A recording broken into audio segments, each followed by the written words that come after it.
I always thought it would be nice to have a house in the country, and Bill didn't seem to be too taken with that idea.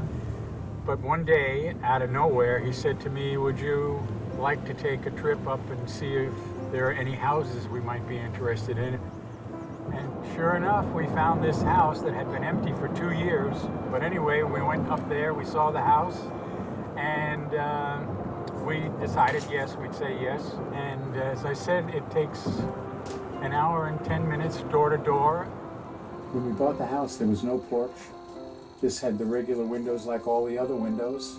And I've always wanted sliding glass doors that would lead out to the back. And so we decided to do that. And we had those put in, and we had this deck put in. And basically, Bill sits on the porch all summer long while I would work outside. And he would once in a while say to me, come inside, sit down, and give my eyes a rest. Which I always thought was very funny. It is so quiet and so wonderful. And basically that's what we like. Being here and just cooling it and making it as comfortable as it can be. And it surely is.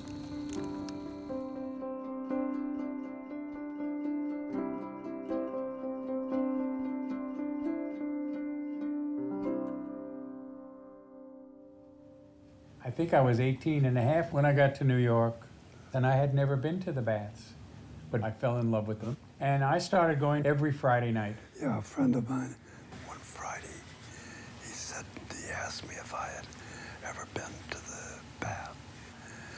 And I said, no, I hadn't. And so he said, well, you're missing something, so let's go tonight. So I was standing outside the steam room, and there were these people going by, and each one I looked at and I thought, wow, maybe do you suppose it would be possible to have a relationship with this person or that person?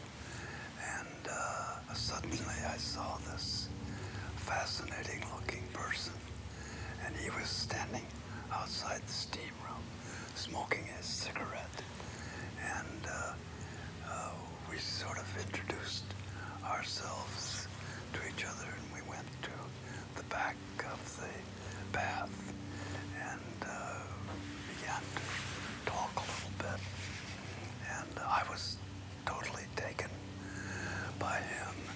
And I said, you want to come home with me? And John said, well, sure. And the minute the door opened into this apartment of his, there was this wonderful painting by Rene Magritte called The Empire of Light. And we have sort of adopted that as when the door opened, the Empire of Light shone, and that was the beginning of it was an epiphany. And I thought, this is the best thing that's ever happened to me. And sure enough, it was. And then I got my draft notice, and I thought, holy shit. Meet a guy like this. I've been dreaming about this at least for the last 4 years. And my great fear was they'd send me to Europe or who knows where, and they did. 6 months before Germany, used to come and visit me in Fort Dix, right? Right. We had the joke about I'm visiting my boy in the army with a big salami. We'd have a little picnic, and he would always bring fried chicken and deviled eggs, and we'd sit there totally enraptured with the thought of being together. And then he did everything in his power to make sure that we would have a life together, even though we were separated for 18 months. He would write me every several days these wonderful letters about how he couldn't wait for me to come back, and we were off and running, basically. Aren't they beautiful? Yeah. Well, the apartment, we've been here since 1965. When I met Bill, he lived up in Washington Heights, and somehow by accident we found out that this was available, and we just fell in love with it the minute we saw it, and we've been here ever since. 50 years. 50 some years. Some odd years. He took me to see my first foreign movie. I'd never seen a foreign movie. He took me to dinner one time at a place called the Brittany Cafe on 9th Avenue. That it was the first French meal that I'd ever had, and I was his project. And he wanted me to get a degree, and he wanted me to move on and move up, and he made it absolutely his goal to support me in every way. I went to school at night for 9 years, 4 nights a week, worked full time. I never did a thing. Bill made my meals, he made the bed, he did the laundry. I mean, it was unbelievable. The first thing he did when I really got accepted at Baruch, he bought this Encyclopedia Britannica and a brand new desk, and it was obvious that he was going to do everything he could to help me make it. He wanted to do that, and I knew it. And so when I was getting ready to graduate and I got my degree, I told Bill he will never, ever, as long as we live, do the laundry again. And that was in 1971. And so he has never, ever done the laundry since.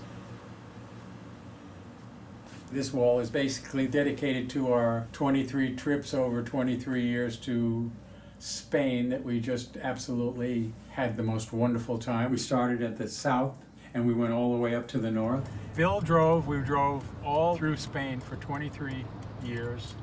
And I was sitting in this wonderful seat, looking here, looking there, looking down around, seeing every wonderful thing about the paisaje.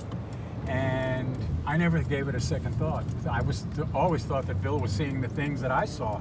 And then when we decided I would do all the driving to the country, I thought, oh my God, all the stuff that he must have missed all those years by driving me around like I was some, I don't know what, dignitary. We've been together in the 50s, the 60s, the 70s, the 80s, the 90s, the zeros, and now we're in the 11s. 7 decades. Inhale and puff. Keep it there.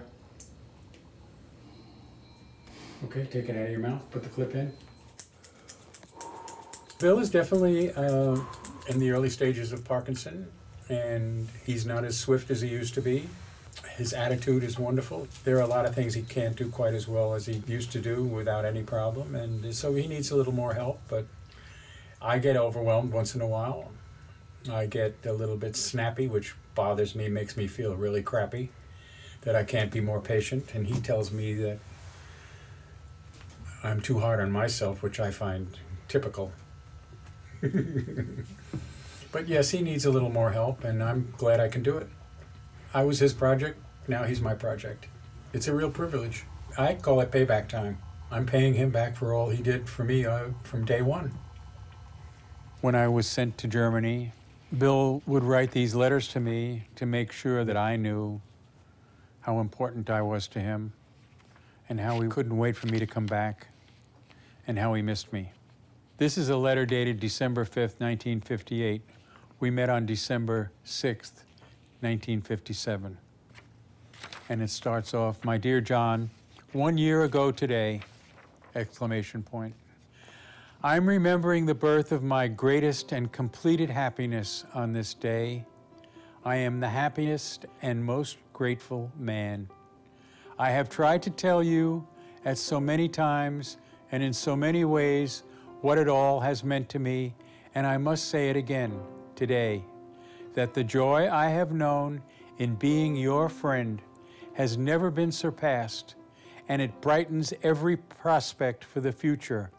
I can only wish fervently that all these future days we can celebrate together and weld our affections in an ever-strengthening bond. John, I think of you and can't wait to be with you. MTE Bill." MTE stands for more than ever.